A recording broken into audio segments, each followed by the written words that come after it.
Hello guys! In today's video we're going to be going through 10 top tips of how to play Attack on Toys. And we're going to jump straight right into it with tip number 1.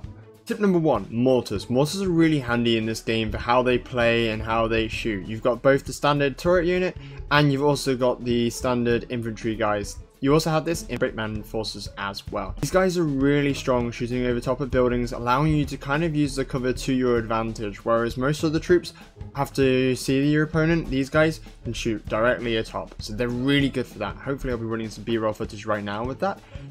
This allows them to be very strong and very empowered very early on, and so they can be quite an easy thing to have as a very strong defense. Also, the damage they deal is quite significant and shouldn't be taken granted.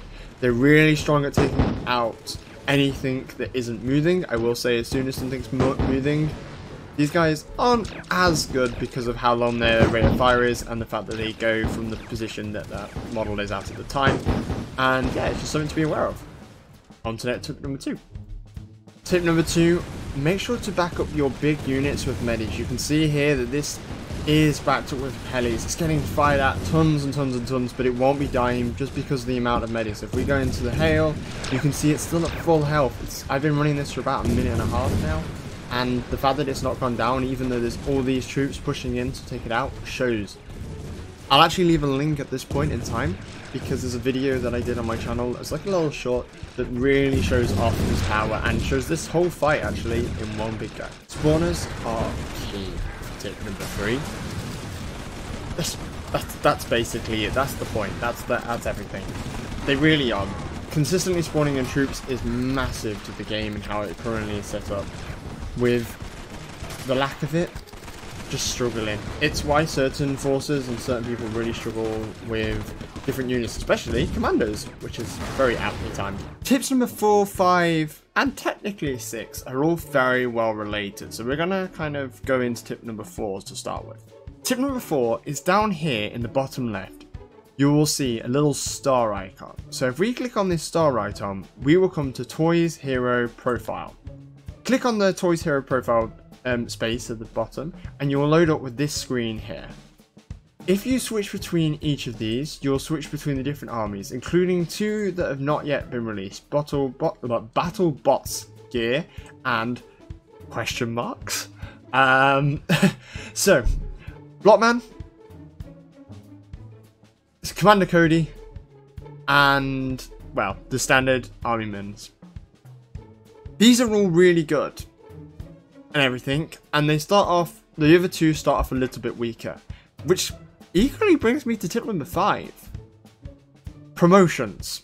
Promotion / ranking is the way that the game deals with longevity of play and how you upgrade and progress over time. If you see down in the bottom right, there is a promote button. If you get the XP required, which you gain from finishing off the base games, you will get XP, which allows you to rank up. One thing to note, if you change your scale, which you can do down here in the diamond button, so if we click off you, if you change your scale, it will change your progress and you will not get XP from doing this. Tip 5.5, because I'm throwing in a bonus tip.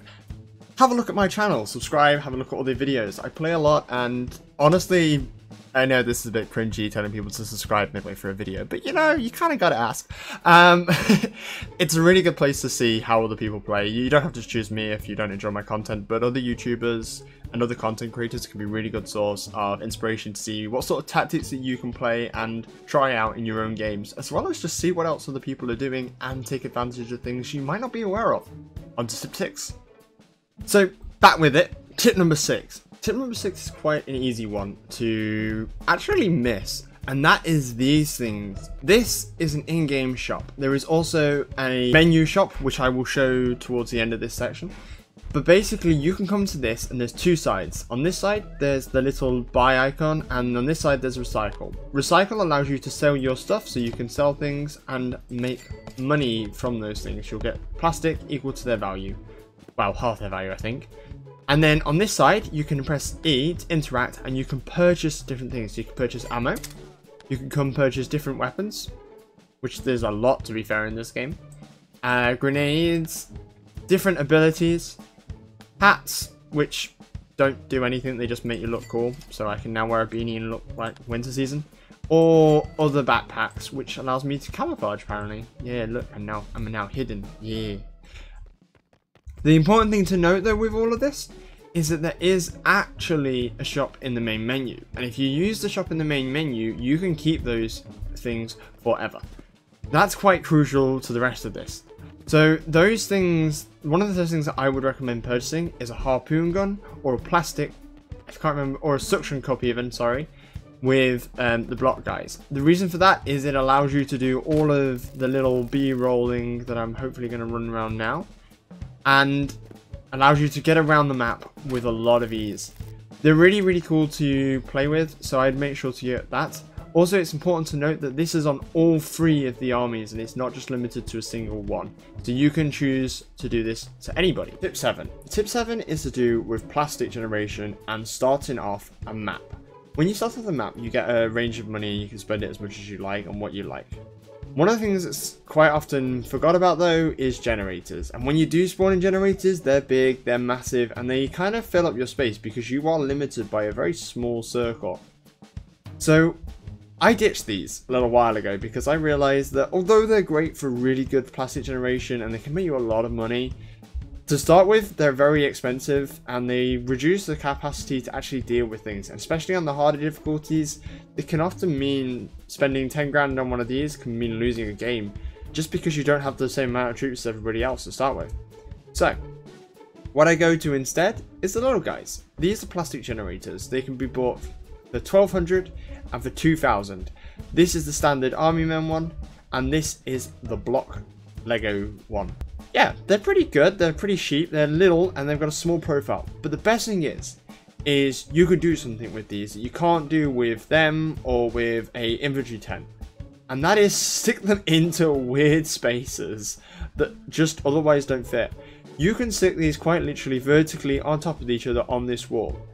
If you were to do this with an infantry tent, the infantry guys would all get stuck when they try and spawn in, and there would be some collision issues. However, because these aren't spawning anything in, they're just generating cash, it doesn't matter. You could do this and you can get away with this. So, tip number 7 is simple. Break the game. On to tip number 8. Tip number 8 is very simple. If you're very scared of something and you don't know quite how to defeat it, save up some money. Make an army. Make a really, really, really, really big army to destroy that one thing. You know? I think this is probably enough. But I'm not sure, so maybe we should build some more. On to tip number 9. On to tip 9. Tip 9 is going to be talking about defenses, and more importantly, upgrading those defenses. Upgrading defenses is a really strong way of, well, doubling your power quite quickly on, and for not much more room. With the few maps that we are around, there's not much room on the ground. And therefore, upgrading is making use of that land even better. So you can see here some of the upgrades. All of the front ones are the stage 1s, and what you spawn them in as a basic. Stage 2 are the second line, and stage 3 are the third line. These guys are the back of the big building, so I can't fit them in the same way. But you can see here the guns, there's now 4 instead of just a solitary 2. Also, there's more defensing on the stage 3 of that. There's additional mortar units at the front for each of the levels up for the mortar guys. And this guy gets quicker at shooting, and the sniper tower, again, more guns, more health. He actually has 3 guns on that one compared to 2, and then 1 on the first stage. These are something to be aware of and making sure you use to the maximum. And the final tip, tip number 10, is just to have fun. You can spawn in giant warships on a ground-only map that has no water, and it might work, it might not, who knows, but it will be fun to play. At the end of the day, this is a single-player game. There's no need to feel competitive and feel like you're losing or doing things. Just have fun with the game. It's a really fun game to play. Congratulations to the creator of this, N7FT Games. I think he made a fantastic game, and I think he's still continuing fantastic work on the game. And it's great fun to see. So, yeah, if you enjoyed this video and you'd like to see more like it, leave a like, subscribe. I mainly do make gameplay. This is my first time trying to make a tip video. I'm hoping it turned out okay. Honestly, I have no idea. You'll see and tell me. Tell me down below if it's alright. Thanks. Bye.